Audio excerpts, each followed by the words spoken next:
Hey everybody, Luke here from Luke Mansky Racing and Performance. We're here today with another video. Today we're doing something a little bit different. We are actually going to be reviewing some sim gear. So this gear is from Cammus. This is going to be the C5 bundle, which is their entry-level sim bundle. Cammus did send me this for free to test out, full disclosure, but there was no exchange of money between me and Cammus. This will be my honest opinion about this product. One other thing to mention at the beginning, spoiler alert, I do like this product. We will be selling it in our online store. We are going to be doing a pre-order bundle or pre-order for the bundle. It'll be $250 for the bundle instead of the normal 300 retail price. I'll link it down in the description, but you'll be able to find that deal for the next couple weeks during this pre-order on our website. So if you feel like it, if you watch this review and you think you want to try the wheel, feel free to check that out. I've got some just promotional images here so you can see what it looks like, but I'll have some video of setting it up in a minute here. But just coming up, I will have timestamps on the screen for different sections of this video if you want to jump around. We'll be reviewing this wheel on iRacing, BeamNG, and then I'll have my final thoughts at the end. So feel free to go to those times if you want to just see those parts of the video. But without further ado, I'm going to try to get into it here and show you guys what's going on with the wheel. So this is my current setup. Just Thrustmaster TGT2, the Thrustmaster load cell pedals. It's on a GTR chassis. Nothing special. I got this when I first started getting into sim racing a couple years ago, and I don't get too much time on the rig anymore, so I haven't been able to justify upgrading, but it works well for me in what I do. I'll be comparing this wheel a lot to what I use, but I have also used a number of other direct drive systems, and obviously we sell those and we build rigs with those higher end systems as well. So coming from that, I do have a little bit of experience, but we'll get on here to unboxing the Cammus the way it came to me. So this bundle does retail, like I said, for $300. If you want just the wheel, it's $249. So very budget, very entry level. This is what it looks like when you unbox it. Packaged fairly nice. It looks good. It's actually pretty heavy. It feels like it's built well, which I was not expecting for the price. Here's a picture of the back. So I put these struts on. These are what hold it on to the wheelbase. As you can see, I actually put them on upside down. The reason I did that was to raise the wheel up just a little bit. It's probably about a half-inch higher this way. And that was just because the way my rig is set up, the other wheel sat quite high on it, and I just wanted it to feel a bit more like that. It's just personal preference. It doesn't affect performance at all, but you can put those on really either way. One thing that's special about this wheel is actually the direct drive motor is built into the wheel, not the wheelbase, right? So you can see that on the back here. It's a little bit more bulky, but you'll see in a second the wheelbase is very slim. It takes up a lot less space than a normal direct drive, which is kind of neat. Nobody else really does that like them. One other thing to note on this picture here, you can see the paddle shifters are really small, but I found that when you're actually using it, you don't notice that much. At least I didn't.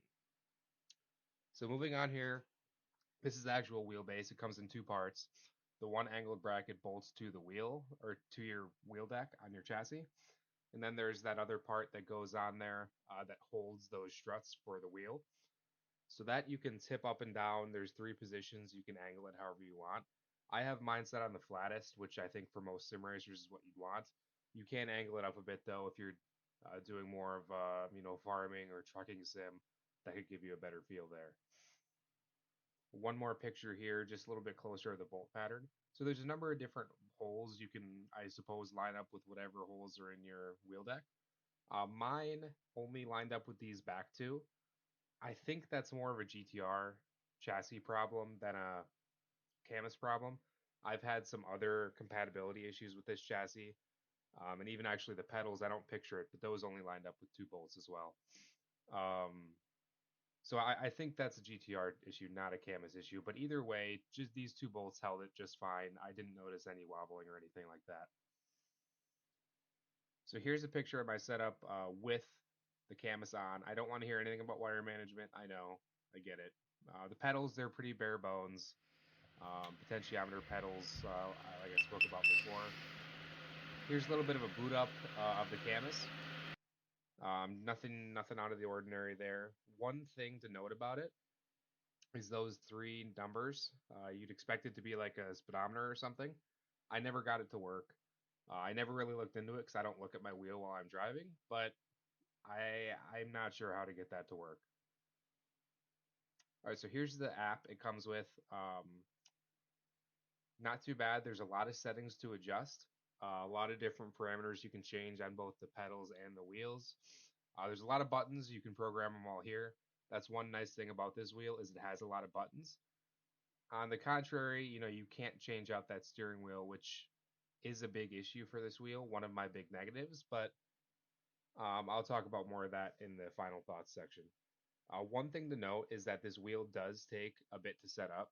It comes out of the box pretty with pretty bad settings. It took me a while to tinker with him to get him to feel good. When I first plugged it in, I hopped into iRacing just without changing anything, and it was a pretty bad experience. It was very the wheel just felt very heavy. There was a lot of resistance. The pedal dead zones were almost laughably bad. So don't think that you can just hop in with this thing and get good feel. It does take some tinkering, but as I'll show you here in just a moment, you can save profiles. You can pick what game you can save profiles or just a general one. I'm going to post mine down in the description so you guys can copy it and just get a decent baseline off the bat. I'm not saying what mine is set up is perfect, but it's not bad. So that'll be down in the description if you want to check it out. But otherwise, if you want to have different profiles for different games, you can, of course, select them here on the right. You can set up your profile, you can save it, send it to your friends, whatever you want to do, and that's pretty slick. That's my baseline. Like I said, that'll be down in the description. Uh, you'll see that probably a Google Drive link for that down there. All right, so let's get into some gameplay here. We're going to first start out with BeamNG Drive. We're going to be on a proprietary circuit we did for virtual desert racing. We're going to be in Tom's Attila trophy truck. Very powerful, very heavy truck. Um, the force feedback in BeamNG isn't the greatest to begin with, so I'm not going to harp on the wheel too much here for that. I think a lot of the issues that I had were with BeamNG, not the wheel, of course. The, this wheel does give, adequate feedback, everything you'd expect from a similar bundle like a Moza R5 or the Fanatec um, DD Pro. I feel like there's good feedback through the wheel. I can feel where the vehicle is. I can feel the bumps as I go over them. The pedals are adequate for this style of driving in BeamNG. You don't really have to be so precise with the brake, which that is going to be an issue later on in the video. These big heavy trucks, there is big force feedback loads back through the wheel. I did have to adjust my settings in game even a little bit to deaden those so it didn't shake so much. And this is a work in progress track that we're working on for VDR. So you're going to see in just a second here, we're going to hit one of the biggest G outs of our lives. Yeah, the truck is toast after that.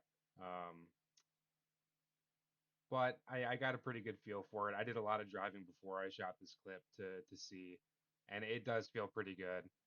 So here we're going to switch to a smaller and lighter vehicle. We're in a Kawasaki KRX 1000 in the UTV Unlimited class. Same track, just a little bit further down. This is a lot lighter of a vehicle. You don't get so much feedback through the wheel, and it's got power steering, of course, too. So it's a little bit more mellow, but you still get a pretty good feel as we hit these jumps here. You can kind of see some of the feedback coming through the wheel. It is pretty smooth. You're not seeing big jarring bumps through the wheel. As you can see, I've got a pretty big moment here, and I'm able to save it. So, the wheel does give good information back through. Of course, that's not realistic behavior for how the wheel would behave in that situation, but that's a BeamNG problem, not a Cammus wheel problem. But yeah, I mean, I get great information. I'm able to know what to do to fix oversteer or correct mistakes, which is all you can really ask for from a wheel like this, right? I don't expect that even any higher end bundles would give me much better information for this type of driving on this game. So I think it's a really great option. As we come through here, it's hard to not say the same things as I did for the trophy truck. With BeamNG, all the vehicles kind of feel pretty similar. Nothing is too different between them. So I'm not gonna sit here and repeat myself too much. Um, we're just gonna end up pulling over up here, and we'll switch over to iRacing, where there's a bit more detail between the vehicles that we can talk about. But overall impressions for BeamNG, good choice. 6 out of 10.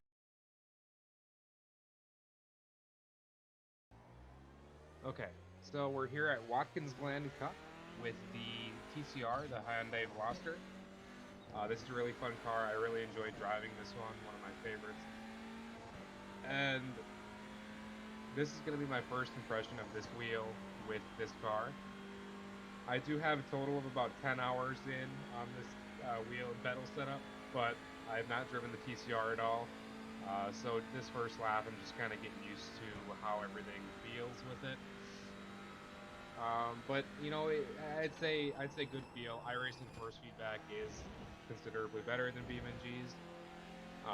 Being a front-wheel drive car, it does deaden that a little bit, of course, but I still feel very good. So we're going to start to encounter another problem here now that we're on iRacing, is the pedals. So they're potentiometer pedals. If you have never used a load cell, you might not be as disappointed with them. The problem with these pedals is the brake doesn't give you any feedback to how much pressure you're putting in. It's just a linear, the same amount of pressure all the way to the floor, which can make it really hard to be consistent on your brakes. Of course, in a car like this with ABS, it's not so bad. You don't have to be as precise. And as we come around here on a flying lap, I'll kind of talk through exactly how I was able to get speed out of this.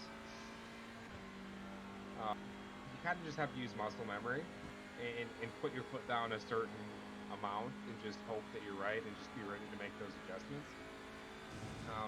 Like I said, with an ABS car like this, it's not so bad, and you really only have big trouble in the heavy braking zones, like turn 1 here on Watkins. Coming up here to the bus stop, it's actually pretty easy to navigate because you just kind of drag your brakes going into it. But hard braking zones, it can be really tough. Throttle, of course, that's fine. Doesn't matter if there's resistance there, but yeah, the brake makes driving with this pedal setup a little bit tough. I'd say even if there was some sort of just rubber block underneath it, some sort of resistance you could press your foot up against and put more force in, that would give you a lot better feedback, as you're pushing that brake down to know where you are to that travel and how much force you're actually putting in. 19.621. That was your fastest this was a pretty lap of the decent session. lap. I'm not a great driver, but it was good for me. But we're gonna hop into next the Formula Ford around Road Atlanta, and we're gonna test these brakes a little bit harder there. All right, so I don't know if you can tell from these clips, you will very quickly. I don't drive the Formula Ford very often. It's not a car I'm used to. This track is not one I'm used to very well. And you can see that as I completely go the wrong way here. Not even close. I don't know what I was thinking.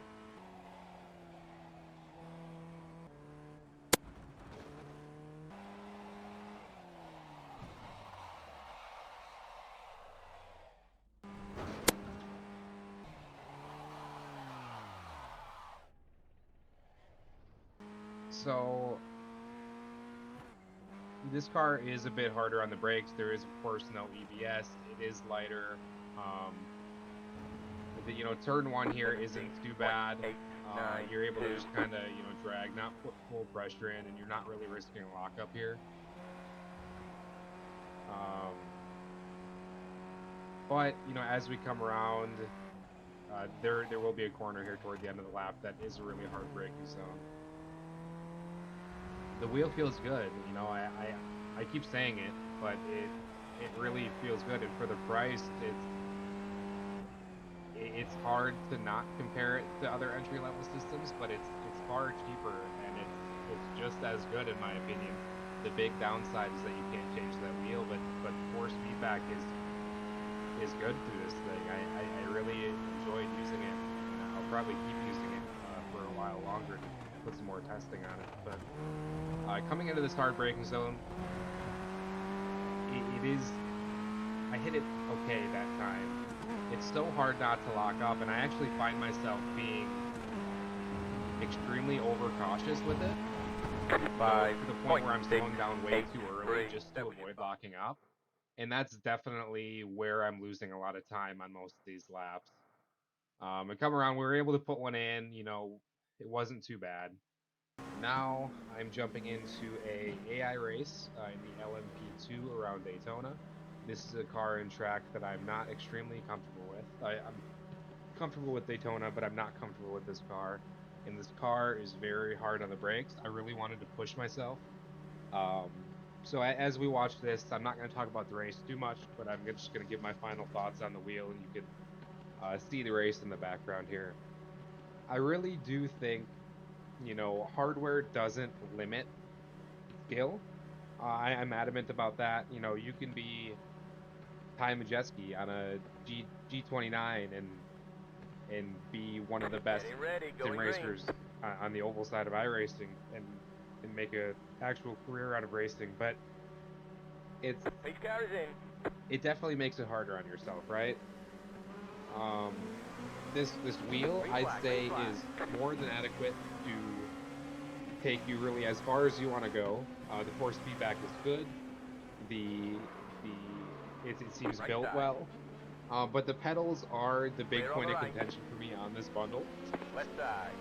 I think that Clear on the if left. you're doing, I recorded a section Right in the side. iRacing part Clear for on the home right. racing. I ran the late model around Stafford. Left side. It was pretty boring, so I ended up cutting To it the out. right. For oval Clear. racing, even some short tracks and and stuff like that, you don't have to worry about that braking precision. So I think you're fine there with these pedals. And especially if you're running beginner cars, even up to like GT3s, where you have ABS and you have a little bit more give in that precision on the brakes, you can definitely make this work. But you're really going to be making things tough on yourself if you start to drive formula cars, prototypes, cars without ABS. You can do it, but you're going to be making it harder on yourself than you might want to. Um, and that's kind of where my final thoughts fly on this bundle. It's good, especially for the price. It's really good.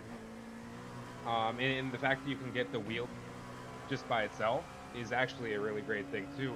250 for the wheel. You can pair it with a little bit nicer set of pedals, maybe a lower end load cell, and you can still be in the same price as like a Moza, beginner Moza, which also isn't load cell. And I think that that's that's really the beauty of this bundle. And it's not for everybody, don't get me wrong. The people that are going to buy this are going to Car be on the left. either people who are just getting into Clear sim on the left. racing or people who are just getting into direct drive.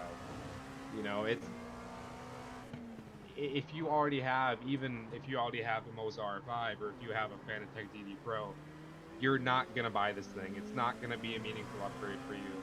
There's really no reason to do that.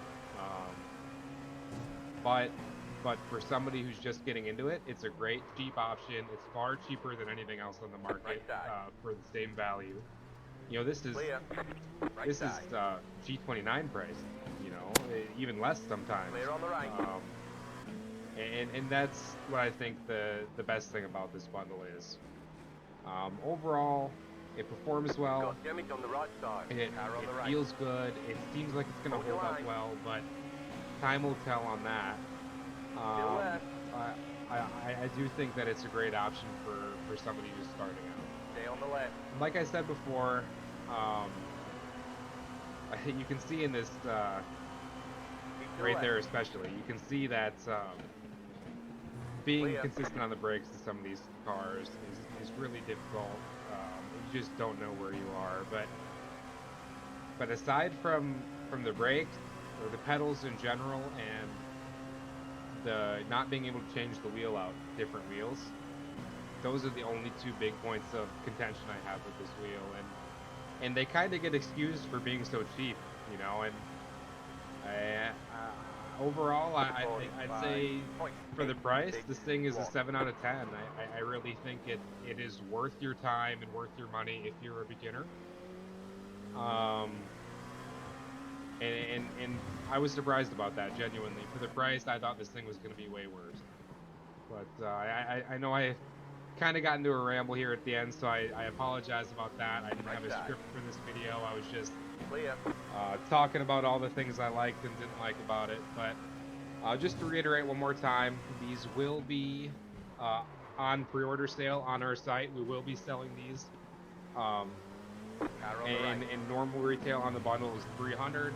We're going to be Clear on selling the them for right. 250 on our site for the next couple weeks. We will become a full dealer for everything Cammus makes, but I do want to test out some of their higher end stuff like the 15 Newton meter wheelbase and the load cell pedals before I actually bring those in. I just want to be sure about the quality of the products before I sell them, but that is coming. I'll probably end up posting reviews about those as well when I get them. But for now, I really appreciate you guys watching. Check the description for more information about things I've talked about in this video, and I'll hope to see you again soon. Thank you.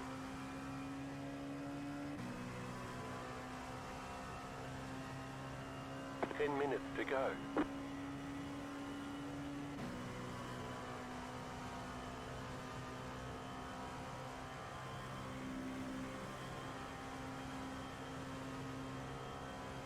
.795. That was your fastest lap of the session.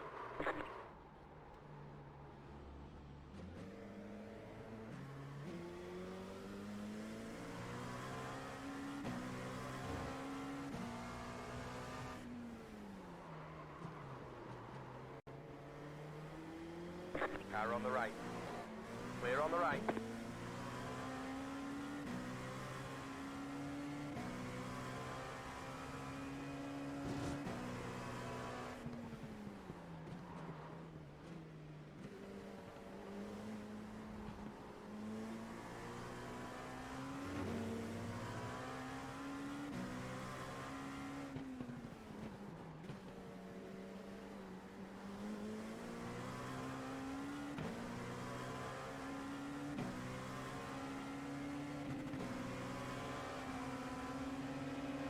Left side. Still left. Stay on the right. Clear on the left.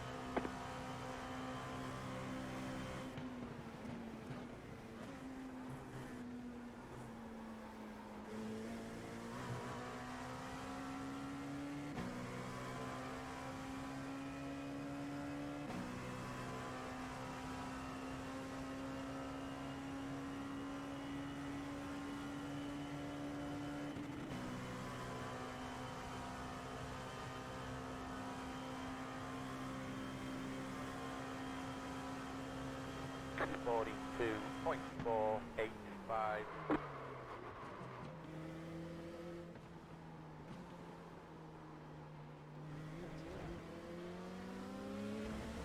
Left side.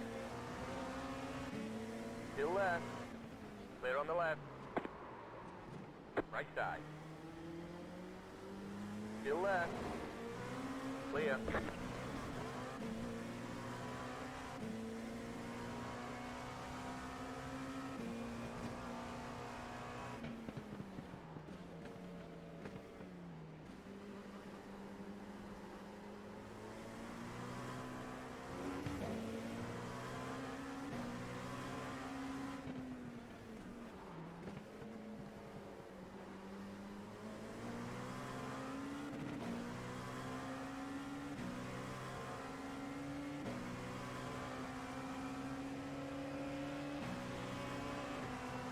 Left side.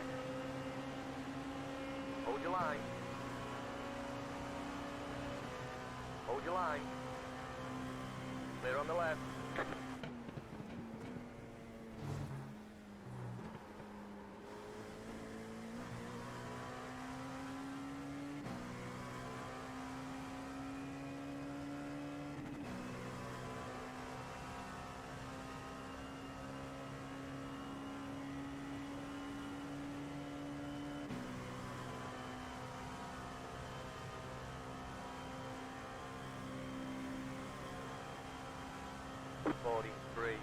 .233.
Left side. Clear. 5 minutes to go.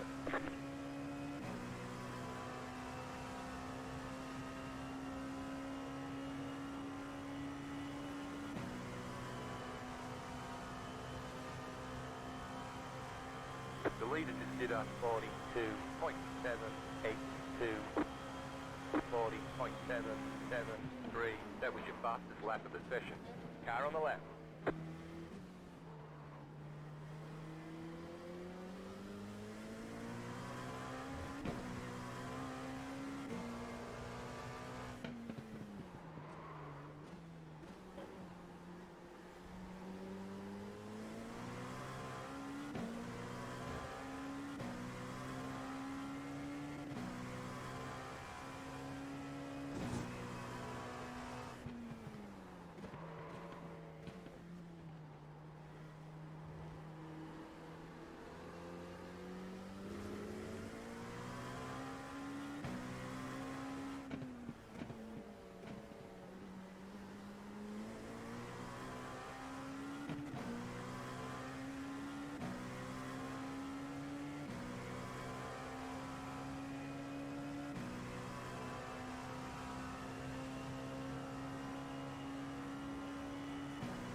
Car on the left.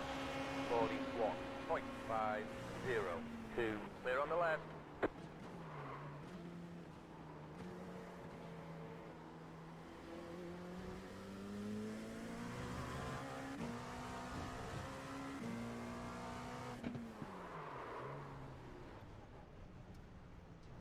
Car on the right. Clear. Right side. Still there. Clear on the right.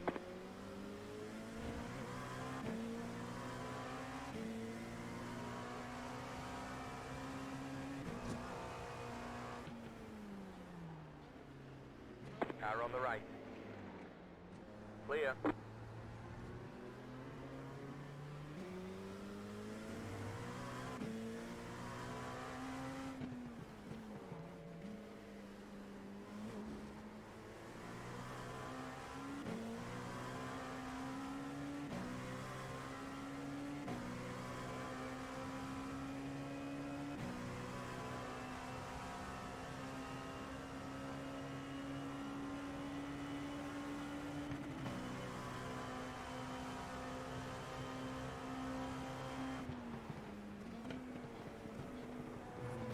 right side, clear, right side, clear. They say you cut the course.